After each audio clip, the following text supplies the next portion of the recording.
इस हफ्ते कानून के निशाने पर थी भोजपुरी की ये हसीनाएं। भाई इस हफ्ते भोजपुरी की ये हसीनाएं जो हैं वो कानून के निशाने पर रही हैं। देखा जाए तो एक्ट्रेसेस अक्सर अपनी अदाकारी और अपनी नज़ाकत से ही चर्चा में रहती हैं, लेकिन कुछ तो कानूनी कार्रवाई की वजह से चर्चा में रही। जहां एक को लेकर तो ऐसी खबर आई कि स्टेज शो के लिए पैसे लिए लेकिन मौजूद नहीं हुई, और वहीं दूसरे को लेकर पुराना मामला ही सामने आया कि भाई स्टेज शो पर ही माइक पटक कर चली गई। चलिए आप समझ ही गए होंगे कि हम किसकी बात कर रहे हैं। जी हाँ, अक्षरा सिंह और अनुपमा यादव की।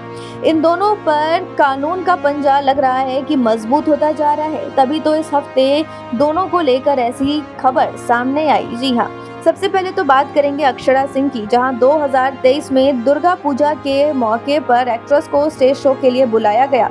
एक्ट्रेस ने मोटी रकम भी ली थी जो उनके पिता ने अपने अकाउंट पर करवाया था। इसके बाद जब एक्ट्रेस स्टेज शो के लिए पहुंची तो वो पहले से ही देर थी और आधे घंटे में ही शो खत्म करके चली गई। इसके पीछे का कारण था एक्ट्रेस की नाराजगी। जी हाँ, जब एक्ट्रेस स्टेज शो कर रही थी तो उस दौरान कई लोगों ने उन पर पैसे फेंकने शुरू कर दिए। फिर क्या था, एक्ट्रेस गुस्सा हो गई और गुस्से में माइक पटक कर ही स्टेज से चली गई, जिसके बाद आयोजितकर्ता ने अपना गुस्सा एक्ट्रेस और उनके पिता पर दिखाया। और फिर क्या था, फिर एक्ट्रेस पर कानूनी कार्रवाई कर दी और इस वजह से इस हफ्ते एक्ट्रेस को समन भेजा गया कि उन्हें बेगूसराय के कोर्ट में होना पड़ेगा शामिल। दूसरा मामला सामने आया अनुपमा यादव का, जिन पर ये इल्जाम लगाया गया है कि महावीर जयंती के मौके पर सिंगर को करना था प्रोग्राम, लेकिन उन्होंने एडवांस ले लिया लेकिन मौके पर पहुंची ही नहीं, जिसकी वजह से लोग उनसे नाराज नजर आए और फिर उन पर भी कानूनी कार्रवाई हो गई।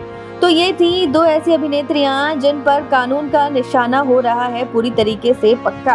क्या कहेंगे इस पर आप? क्या है आपकी राय? कमेंट में बताएं और चैनल को लाइक, शेयर, सब्सक्राइब करना ना भूलें। धन्यवाद। पूर्वांचल लाइव की ऐसी ही लेटेस्ट और चटपटी अपडेट्स और गॉसिप के लिए बने रहिए अपने फेवरेट चैनल पूर्वांचल लाइव के साथ।